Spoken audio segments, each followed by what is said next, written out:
Welcome. If you wonder how to change your character skin on the Teamfight Tactics Mobile, just let me show you. It's really easy. So the first thing is just to choose the type of the game.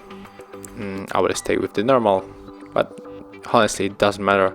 Click on the play, click on the middle of your screen on the River Spirit, click on the Little Legends, and as you can see there is the couple of skins, I mean a lot of skins that you can just buy or the unlock with the playing on the TFT.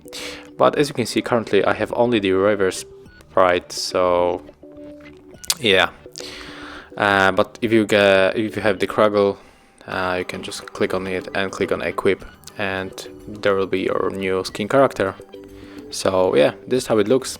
You can also change the arena skins right here, but it's the same thing that I just only got the default arena. But if you have, for example, the Winter's Claw arena, just click here and click on the equip. And yeah, this is how you change the skins on your TFT Mobile. I hope that'll help you guys. If I do, leave thumbs up, comments, and remember to subscribe our channel. See you in the next video.